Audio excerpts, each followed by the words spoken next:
Une vraie femme, là, elle doit être dans le foyer. Oui, tu dis ça. Une vraie femme doit être dans le foyer. Là, comme ça, tu es respecté. Maintenant, bon, foyer aussi, vous êtes dedans. Là. Ça coupe l'appétit. Parce que chez vous, les Africains, une vraie femme doit être dans le foyer. Une femme ne doit pas rester seule. Si tu veux qu'on te respecte. Parce que quand tu n'es pas dans le foyer, là, tout le monde va coucher avec vous. Parce que chez vous, quand une femme n'est pas mariée, ça veut dire qu'elle couche avec tout le monde. C'est pas vous, c'est les débiles mentaux qui vous donnent... c'est eux qui font que vous trouvez, vous pensez que nous tous on est comme ça. Quand vous nous dites qu'une vraie femme africaine doit être dans le foyer, c'est là on sait que tu es considéré puis tu es respecté là. Quand on te regarde aussi ton foyer où tu es là, ça coupe l'appétit. Bon, ça sert à quoi, d'après vous, hein, que quand tu es marié, c'est là que tu es respecté. Bon, ça sert à quoi d'être respecté d'après vous? Tu vas dehors, tu es respecté. Par exemple, vous là, c'est ça, vous avez vos pagnes que vous mettez, vous pensez que la vie s'arrête à maxi, ou bien c'est pas pagne, et puis ça quand même, ils sont du marché. Que ce soit la diaspora ici, comme en Afrique, c'est comme ça, vous êtes. Hein, pour vous, la vie s'arrête là. Mais je dis, ça sert à quoi? D'après toi, on te respecte dehors. Et puis dans la maison même là, l'homme que tu appelles mari, qui à cause de lui, tu es respecté, d'après toi là, il ne te respecte pas, lui-même. Il ne te respecte pas. Il se fout de toi. Il te trompe. Il te bat. Pour d'autres, c'est le coup violent, c'est le coup physique. Il y a d'autres aussi, on te parle mal. Tu prends grossesse, tu accouches pour ce vaurien de mari là. Il n'est jamais prêt. C'est-à-dire là où tu as risqué ta vie là. Hein?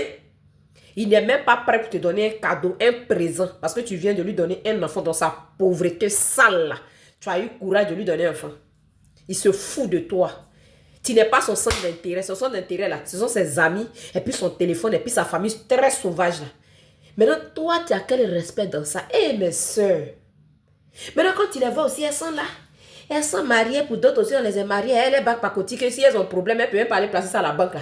Elles sont comme ça. D'autres aussi, on l'a dotée. Madame l'a dotée. D'autres aussi, il n'y a rien, même, elle est là, elle est madame tant. Vos respect que vous, on vous donne. Vous dites qu'on vous donne. Maintenant, dans la maison, lui que tu viens, lui, il te respecte. Il n'y a pas vacances. Il n'y a pas restaurant. Il n'y a rien. Si vous êtes sorti, c'est pour aller dans vos mariages pourris là. Vous mettez aller au funérailles. Vous mettez aller au baptême. Vos vies là, ça s'arrête là. Si toi et ton mari vous causez, c'est pour faire bresser la vie des gens. Il n'y a jamais pour dire chérie, on s'assoit, on va où cette année là, voilà l'année qui a été définie. Qu'est-ce qu'on trace? Rien. Mais madame est respectée. Mais soeur, vous n'avez pas sorti de ça. Vous n'allez pas sortir de ça là. C'est ça là, nos mamans ont fait. Puis les villes est restée bredouille. Fini. Vos mariages, ça coupe l'appétit aux gens. Vos mariages, d'après vous, quand vous êtes dedans, c'est à cause de vous, ça coupe l'appétit. Mais les femmes africaines, tout ce que vous avez fait, c'est de porter kojo. Mais quand vous portez kojo dans vos nyens là, portez aussi kojo. Quand vous portez kojo là, c'est bien pour chauffer là-bas, Jessica. Mais portez aussi kojo dans votre tête. Vos cerveaux là, c'est vide, on a c'est de l'eau qui est dedans. Bah, même temps, vous portez kojo pour serrer le Jessica.